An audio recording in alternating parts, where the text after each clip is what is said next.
देने की जिम्मेदारी हम सबके ऊपर है। किसी भी क्षेत्र की पहचान, उसकी कला और संस्कृति, भाषा, बोलचाल, लोक कला, लोकनाट्य, इसको किसी भी कीमत पर कमजोर होने नहीं देना है, जिससे आने वाली पीढ़ी को ये हम हस्तांतरित करने में सफल हो सके, उनको ये बताने में हम लोग सफल रहें कि किस तरीके से हमारे यहाँ इस क्षेत्र में बहुत बड़े बड़े काम हुए।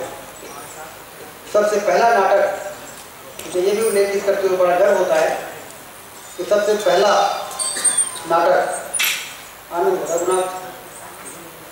आनंद रघुनंदन महाराजा विश्वनाथ सिंह जी ने लिखा था। वो पहला नाटक था जो इस देश के अंदर किसी भी व्यक्ति के द्वारा लिखा गया।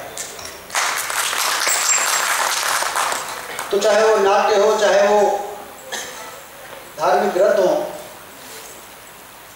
चाहे संगीत की धुन हो तानसेन के माध्यम से, चाहे बीरबल की कुशलता, ये सब हमारी धरोहर है।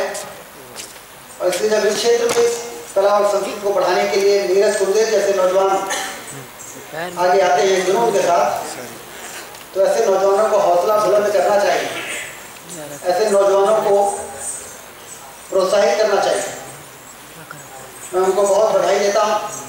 मुझे याद है मुख्यमंत्री जी उमरिया में एक बहुत बड़ा कार्यक्रम नीरज कुलदेव के सहयोग से हुआ, जिसमें शैला नृत्य और तमाम तरह के जो हमारे विंध्य क्षेत्र में आदिवासी, सुदूर आदिवासी, उस प्रकार के विशेष नृत्य जो आज की पीढ़ी यदि इस प्रकार के संगठन काम न करे तो धीरे धीरे ये कला लुप्त होने का खतरा है।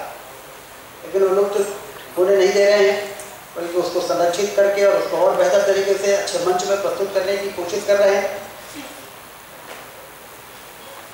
इसलिए मैं नीरज कुलदेव को बहुत बहुत बधाई देता हूँ। अब रीवा में पहले लोगों को मालूम नहीं था कि फिल्म जगत में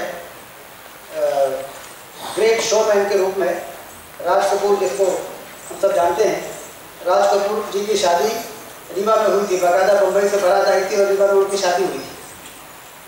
लेकिन ये बात जब मुझे कला और संस्कृति से जुड़े हुए लोगों ने, जब मैंने कहा कि रीवा में मैं एक ऑडिटोरियम बनाऊंगा जो मोस्ट मॉडर्न ऑडिटोरियम होगा और मध्य प्रदेश नहीं देश में सबसे बेहतर ऑडिटोरियम बनाने का काम करेंगे, तो कला और संस्कृति से जुड़े हुए लोग मेरे पास आए। उन्होंने कहा कि इतना बढ़िया काम हो रहा है, हम लोग उत्साह से भरे हुए हैं। हम नाटक और इस प्रकार के क्षेत्र में हम लोग बाहर जाते हैं, अपना प्रदर्शन करते हैं, तो हमको लगता है कि हमारे रीवा में इस प्रकार का ऑडिटोरियम को नहीं।